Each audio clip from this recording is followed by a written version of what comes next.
Atlantik Okeanı hövzəsinin əsas körfəzlərinə tanış olaq. Şimali Amerika sahillərində Meksika körfəzi, onun daxilində yerləşən Kampeçe körfəzi, daha sonra bu ərazidə yalnız ABŞ sahilində Men körfəzi, onun şimalında ABŞ, Kanada sahilində Fandi körfəzi, Müqəddəs Lavrenti körfəzi daha şimalda yerləşir və Kanada sahillərində.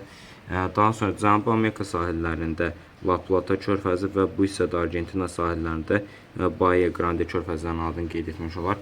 Afrika sahillərində Qvineya körfəzi, daha sonra Sidra körfəzi var. Deməli, Şimali Afrika zonasında. Bu hissədə isə Qabos körfəzlərinin adını qeyd etmiş olar və deməli Avropa sahillərində Biskay körfəzinin adını qeyd etmiş olar. Böyük Britaniya sahillərində Bristol körfəzinin adını qeyd etmiş olar. Baltik dənizi daxilində Botnik körfəzi, eyni zamanda Botnik körfəzi İsveç və Finlandiya sahillərində yerləşməkdədir. Daha sonra Fin körfəzi cənuba doğru bu körfəz yerləşir. Deməli Finlandiya, Estoniya və müvafiq olaraq Rusiya sahillərində.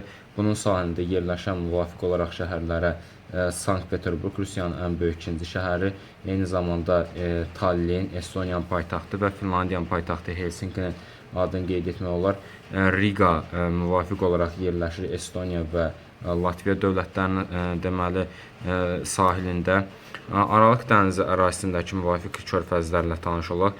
Fransa sahilində Lyon körfəzi, deməli İspaniya sahillərində Valensiya körfəzi, deməli İtaliya sahillərində Toronto körfəzi, daha sonra İtaliyanın qərb sahillərində Genoa körfəzinin adını çəkmiş olar. Daha sonra Türkiyə sahillərində İskenderun və Antalya limanlarının adını qeyd etmiş olar.